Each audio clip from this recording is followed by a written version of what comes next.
हमारे यहां आजकल एक फैशन आया, मॉर्निंग में दौड़ो।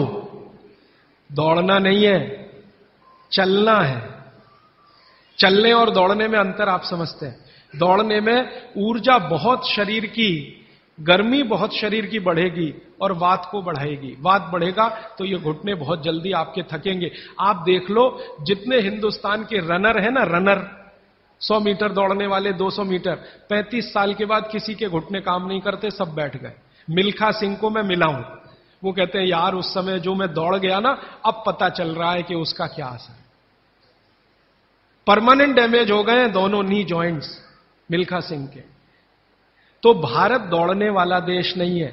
माने सुबह आप जाओ तो मॉर्निंग वॉक के लिए जाओ, रनिंग के लिए मत जाओ। जाओगे तो वात बढ़ेगा, बात बढ़ेगा तो तकलीफ आए। तो बागवती जी बहुत गहरी बात कह रहे हैं। जहां रहते हो वहां की आबो हवा और तासीर को ध्यान में रखो। हमारी आबो हवा गर्म है, गर्म हवा में वात बढ़ता है, ये याद रखो। तो वात बढ़े ऐसा कोई काम मत करो। और यूरोप वालों के यहां क्या है, कफ बहुत बढ़ता है क्योंकि ठंड है। ठंड में हमेशा कफ बढ़ता है।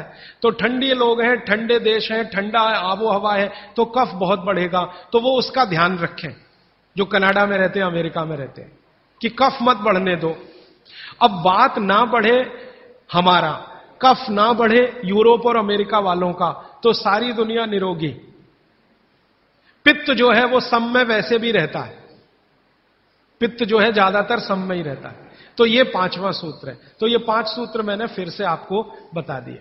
राजीव जी, आपके प्रथम सूत्र के अनुसार सोलार कुकर कितना उपयोगी है? हाँ, बहुत अच्छा सवाल है। मैं इंतजार कर रहा था कोई पूछे। देखिए, मेरे प्रथम सूत्र के अनुसार सोलर कुकर सबसे ज्यादा उपयोगी है। क्योंकि भगवान भागवत जी क्या कह रहे हैं, सूर्य का प्रकाश, पवन का स्पर्श। अब सोलर कुकर एक ऐसी अद्भुत चीज बनी है या बनाई गई है जिसमें सूर्य का प्रकाश सबसे ज्यादा। तो सोलर कुकर का खाना बहुत अच्छा। लेकिन कौन सा सोलर कुकर? देखिए, एक सोलर कुकर ऐसा आता है जिसमें डब्बे को बंद करके खाना बनाने के लिए रखते हैं ना, वो सब एल्यूमिनियम के डब्बे हैं, वो ध्यान रखिएगा।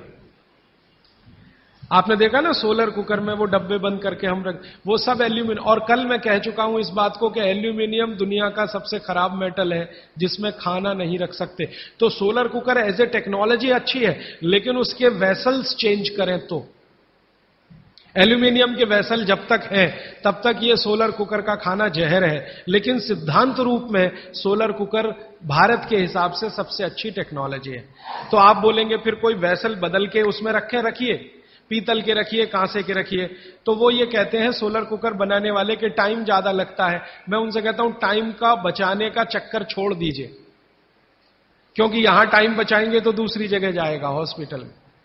तो जैसे ही सोलर कुकर में वेसल आ जाए पीतल के, कांसे के, आप उनका जरूर इस्तेमाल करिए। वो विज्ञान के हिसाब से, भागवत के हिसाब से सबसे उत्तम है। जब तक एल्यूमिनियम है तब तक मत करिए। मेरी एक विनती है, आप मुझे सर मत कहिए, या तो भाई कहिए, राजीव भाई कहिए, कुछ भी कहिए, सर मत कहिए।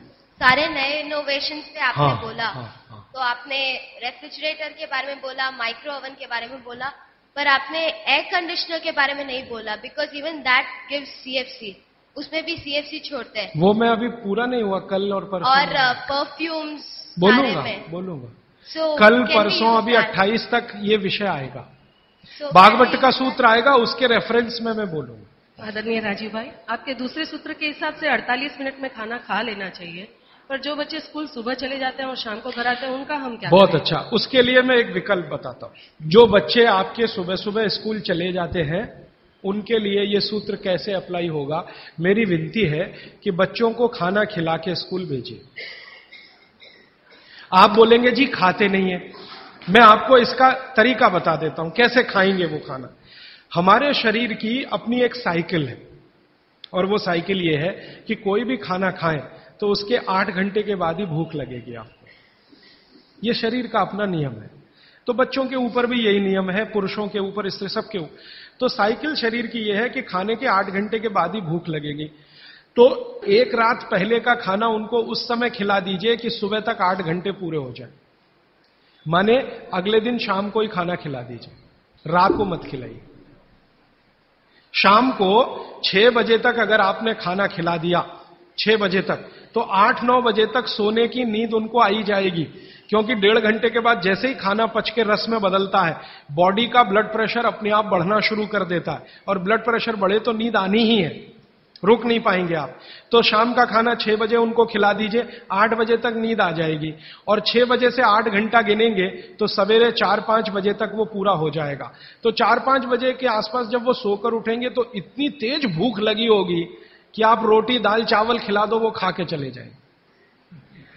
आपको थोड़ा बदल ये करना है कि रात को हम बच्चों को 10 बजे खाना खिला रहे हैं या 11 बजे खिला रहे हैं, उसके 2 घंटे के बाद रस बन रहा है तो 1 बज जाएगा। 3-4 बजे तक आधा खाना पचा, आधा नहीं पचा, सवेरे उठने पर भूख लगेगी कैसे? तो आप शाम का खाना जल्दी खाने लगिए, माने सब लोग जैनी हो जाइए। हां, परोक्ष रूप से मैं ये कहता हूं कि जैन धर्म आप पालन करें, वो महत्व का है, धारण करें वो महत्व का है, उतना नहीं है।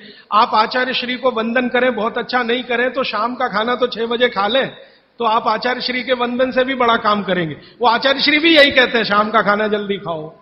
तो आप थोड़े जैनी हो जाइए, आपका भी खाना नहीं है बहुत अच्छा है, लेकिन रात का बंद कर दीजिए।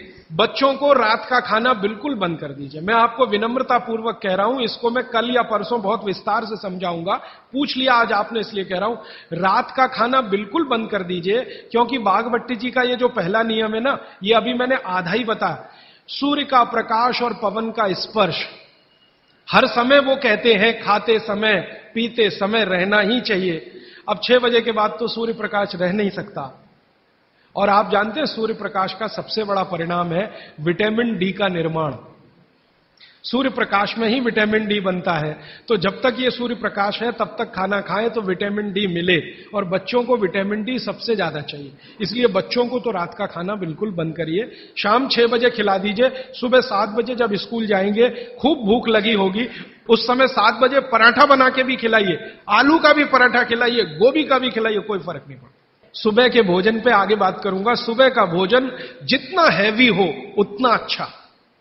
गोभी का पराठा, आलू का पराठा, जितना पराठा, पूड़ी, जो पकवान सब सुबह, सब सुबह। दोपहर का खाना थोड़ा कम और रात का बिल्कुल कम, शाम का बिल्कुल कम। तो बच्चों को भरपेट खाना खिला के स्कूल भेजिए। लंच बॉक्स की जरूरत नहीं है। जब वो घर आए तो दूसरा भोजन कराइए, और शाम को 6 बजे तक तीसरा भोजन। तो मैंने कुछ बच्चों पे प्रयोग किया, शाम का भोजन बंद किया, सुबह उठते ही भूख लगती है उनको। ये तो प्रकृति का नियम है, लगे। सारे जानवर, सारे पक्षी उठते ही खाना खाते हैं। आप देखो, चिड़िया है सुबह सुबह खाने पे लग जाएगी, गाय बैल भैंस बकरी सब सुबह खाने पे लग जाएगी, क्योंकि वो शाम को सूर्य के बाद खाना नहीं खाते। कोई गाय रात को खाना नहीं खाती, खिला के देख लो, जर्सी गाय को छोड़कर। जर्सी भारत की नहीं है, इसलिए उसको भारत का पता भी नहीं है, वो रात को 2 बजे भी खा लेगी। लेकिन भारत की कोई भी गाय, भारतीय नस्ल की गाय 6 बजे के बाद खाना नहीं खाएगी। तो भारत की तासीर ऐसी है, इस तासीर को ध्यान में रखकर रात का खाना जल्दी करिए, सुबह भरपूर भूख लगेगी। और निवेदन इतना ही है कि खाली पेट बच्चों को कभी स्कूल मत भेजिए, खाली पेट तो कभी मत भेजिए। आपने कह दिया जी दूध पी के गया, दूध पी के गया माने एक तरह से खाली पेट, सॉलिड कुछ नहीं है। सॉलिड सुबह सुबह शरीर में जाना बहुत ही आवश्यक है, अगर भविष्य में आप उसको एसिडिटी, अल्सर, पेप्टिक अल्सर से बचाना चाहते हैं तो। हाँ प्लीज। हमारे चिंतकों ने कहा है, हमारे बुजुर्गों ने कहा, हमारे इतिहासकारों ने कहा है कि परिवर्तन ही जीवन है। तो क्या सारे परिवर्तन बेमानी है? अगर ऐसा है, अगर परिवर्तन बेमानी नहीं है, तो ऐसे कौन से परिवर्तन है जिसे हम अपनाएं, और ऐसे कौन से परिवर्तन है जिसे हम ठुकराएं? बहुत अच्छा सवाल है। देखिए, दुनिया में हर समय परिवर्तन होते हैं, ये प्रकृति का नियम है और यही जीवन है, ये बिल्कुल